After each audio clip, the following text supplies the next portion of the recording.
दिनै जोहोलाव प्रेमसिं ब्रह्म उदांस्रिनि आलारि बिथांनि डेथ एनिभार्सारि बेखौ जों बयबो BTC हिसाबै बा BTC गभर्नमेन्ट हिसाबै जोङो बेखौ फालिदों। गासिबो MCLA EM आरो बे ओनसोलनि गासैबो सुबुंफोरखौ लानानै जोङो जयैनो बे डेथ एनिभार्सारिखौ बे गोसोखां सानखौ इतिमध्य जोङो फालिखांबाय, बिबार बावखांबाय आरो बिनि उनाव जोंहा दङ दा पाब्लिक एड्रेस, बिनि उनावनो जोबगोन आरो आङो बे पाब्लिक एड्रेस जोबखांनायनि उनाव मैया जालांनाय घटनाखौ नायबिजिरनो होननानै रौनिखाथायाव थांनो ओंखारदों।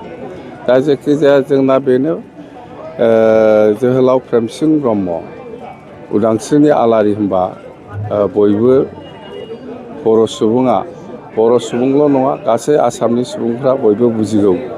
प्रेमसिं ब्रह्मनि जिथु बर' समाजाव बा आसामाव जिथु कन्ट्रिबिउसन बेखौ बयबो मिथिगौ। मानो होनोब्ला जेब्लानाखि आसु आन्दलना आरम्भ जादोंमोन, बिथां प्रेमसिं ब्रह्मनि गोबां कन्ट्रिबिउसन दं आसु आन्दलनाव।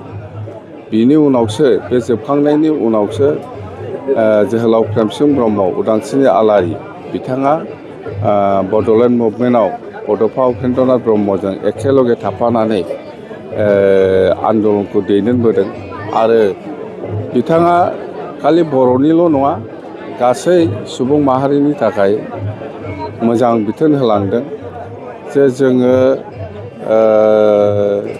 जोंनो उदांस्रि नांगौ, थांनानै थानायनि थाखाय बयहाबो मोन्थाय दङ।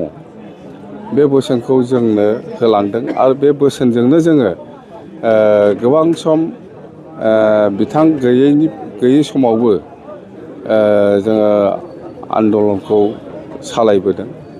थांखिया जाहैबाय बर'जों लोगोसे गासिबो जाथि जनगोष्ठीया जाहाथे गावनि मोन्थायखौ लानानै थांनानै थानो हायो, बेनि थाखाय आन्दलन।